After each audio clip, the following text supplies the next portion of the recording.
Hello students, how are you? Today we will discuss characteristics of viruses. आज के topic में हम viruses के कैरेक्टरिस्टिक्स को डिटेल में स्टडी करेंगे।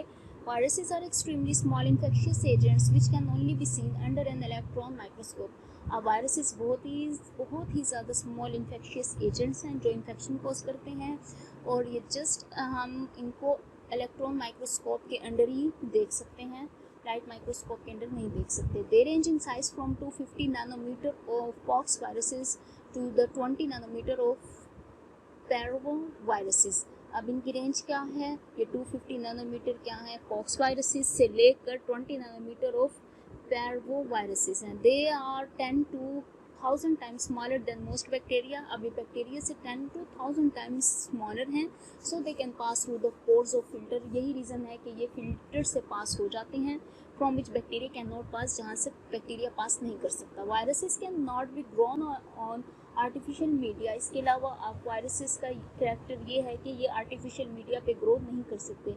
दे can reproduce only in animal and plant cells और in micro organisms where they reproduce by replication, a process by which many copies और replicas of viruses are formed. और इनका ये character reproduction अगर देखी जाए तो ये जस्ट रिप्रोड्यूस करेंगे लिविंग ऑर्गेनिजम्स में, जैसे कि प्लांट्स हो गए, एनिमल्स हो गए या माइक्रो ऑर्गेनिजम्स हो गए। और किस तरह रिप्रोड्यूस करेंगे? रेप्लिकेशन होगी, जिनमें बहुत से रेप्लिका बनेंगे, वायरसेस की कॉपीज बनती जाएंगी।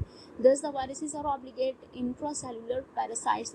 यही वजह है कि वायरसेस को हम क्या कहते हैं? Obligate intracellular parasites. Viruses lack metabolic machinery for the synthesis of their own nucleic acid and protein. इसके अलावा वायरसेस के पास अपनी मेटाबॉलिक मशीनरी नहीं है। यही रीज़न है कि ये अपने होस्ट पे डिपेंड करते हैं, अदरवाइज विदाउट होस्ट ये डेड हैं।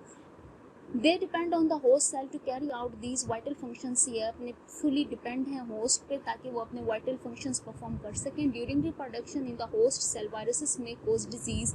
अब रिप्रोडक्शन के दौरान वायरसेस जो हैं अपने होस्ट सेल्स में डिजीज़ कॉज करते हैं। All viruses are generally resistant to broad range of available antibiotics such as penicillin, streptomycin and others.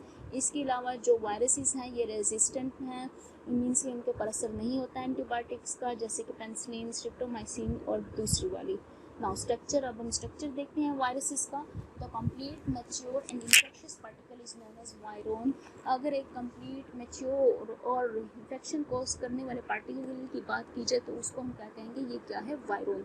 वायरोन्स are composed of the central core of nucleic acid, either DNA or RNA, which is also known as the genome and is surrounded by a protein called the capsid. अब वायरोन्स compost करते हैं central core पे nucleic acid के, और या तो उनके पास DNA होगा या RNA होगा, जिसको हम क्या कहेंगे? इनका क्या है? जीनोम है, जो सराउंड कर रहा है प्रोटीन कोट में, जिसको हम क्या कहेंगे? Capsid. Capsid gives that definite shape to virion. अब कैप्सिड क्या कर रहा है? डेफिनेट शेप दे रहा है वायरोन को। Capsid is made up of protein subunits known as capsomeres. Capsid protein subunit से बना है जिनको कैप्सोमेर्स कहते हैं। The number of the capsomeres characteristics of the particular viruses. अब जो नंबर हैं कैप्सोमेर्स के, ये कैरेक्टरिस्टिक्स हैं किसी भी पार्टिकुलर वायरसेस के। For example 162 capsomere are present in the capsid of herpes viruses and 252 in the capsid of adenoviruses. अब 162 कैप्सोमेर किस में प्रेजेंट हैं? किसके कैप्सिड में? हर्पस वायरसेस के। और 252 किसके कैप्सिड में? एडिनोवायरसेस के कैप्सिड में प्रेजेंट हैं। विच कोज सम कॉमन कोल्ड्स, जो कि सम कॉमन कोल्ड्स कॉज करेंगे in some animal viruses. The nucleic acid and capsid is covered by another membrane derived from the host cell, the envelope. Some cases में ऐसा होता है कि जो कुछ एनिमल वायरसेस हैं उनमें न्यूक्लिक एसिड प्रेजेंट है। न्यूक्लिक एसिड क्या है? न्यूक्लिक एसिड और कैप्सिड है, ये कवर्ड करता है एक मेम्ब्रेन में, जो कि जो डिराइव्ड हो रही है होस्ट सेल से, जिसको हम कहेंगे envelope. Non enveloped viruses are known as naked वायरोन्स।